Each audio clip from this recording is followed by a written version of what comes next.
I'm Joe Salvucci, and my persuasive speech is on school violence. There have been reports of deaths happening from school violence as we speak.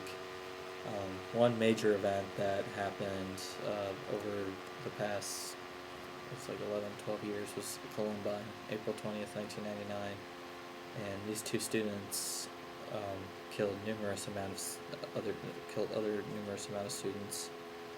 And Dave Cullen, the author of the article "Depressive and the Psychopath," states that taking revenge, they were taking revenge on the bullies that were making school miserable for them, and that was the real reason why they did that. And I stated this because bullying is a major reason why a lot of school violence happens today, and I've been bullied in the past. It really does affect how you learn, and the effects lower your self-esteem. So my proposition is that the school board should take measures to make the school a safer environment.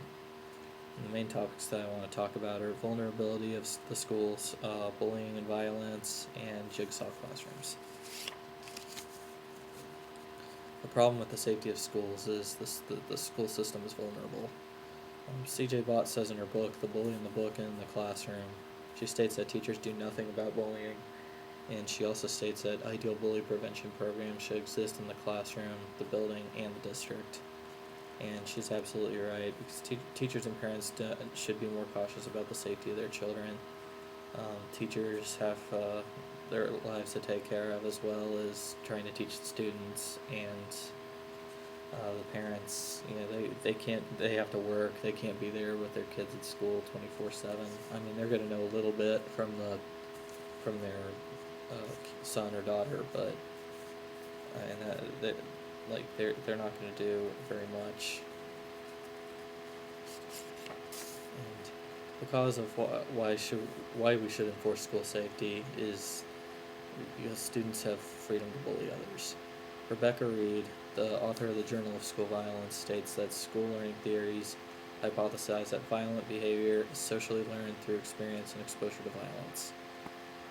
I state this because the only way a kid can be a bully is through exposure, usually as a young child, and then it gets worse when he or she becomes a teenager, whether it's from TV, if you see like fighting on TV, or from the radio, if you heard something about a shooting, or it could be from family or friends, like if your parents fight a lot, or if you saw like two friends fighting each other, that could drive the kid and influence them to be a bully. Violence can happen to students for numerous reasons. One reason why a student could bully another student is because of their sexuality. An article from ABC News 2020 on November 2004, in October 1998, on the outskirts of Fort Laramie, Wyoming, a 21-year-old named Matthew Shepard was beaten, tied to a fence, and left for dead. And there was another incident that happened recently.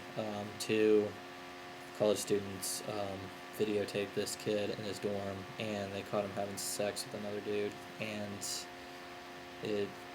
they posted on Facebook and Twitter about it, and they kept the videotape, like they didn't erase it, and the kid got really depressed about it after this happened numerous times, and he jumped off the bridge. And it's really painful. And another reason why violence can happen to one student could bully another student is because of money and drugs. And going back to the Matthew Shepard story, Shepard's killers in their first interviews since their convictions tell Elizabeth Vargas, according to 2020, that it was drugs and money that motivated their actions and not hatred of gays. And another reason why a student could bully another student is due to social media. Elliot and Ron's son, in his book Nobody Left to Hate, he brought back an experiment that happened almost half a century ago. Albert Bandura began a Bobo doll experiment, and what happens is that the child watches an adult, and the adult starts beating up the Bobo doll for a few minutes, and then after a few minutes, the child steps in, and then not only does he imitate what the adult did, but he starts finding creative ways to bully the Bobo doll. And I state this because the Bobo doll experiment was closely accurate in determining violence, and I believed it was the best example for research. And the solution to enforce school safety is jigsaw classrooms. Elliot Aron's son started jigsaw classrooms in the 70s. According to Elliot, it's a comparative learning technique that reduces racial techniques among school children, promotes better learning, improves student motivation, and increases enjoyment of the learning experience. He also stated that the jigsaw strategy was instituted a few years ago. Columbine High School will be a happier place for all the students, and the tragedy could have been stopped. And I state these two quotes to say if the school spent some money to put jigsaw classrooms in the school system, it can increase the school safety and everyone could live in peace. There'd be no violence, everyone can live in harmony. And in conclusion, school violence is everywhere. Chaotic events have happened in the past. Some of these victims face homophobia, they face stuff seen in the media, they face potential family problems and drug use. The school board does absolutely nothing about it because the teachers are not aware. If they are aware, they're too busy to do anything about it. And jigsaw classrooms are perfect because if we can get them into the school system and put less stress on the teachers, and it would help the kids build a foundation at a young age. And as teens and young adults, we should encourage our kids, if we have them, not to bully and protect them. And if when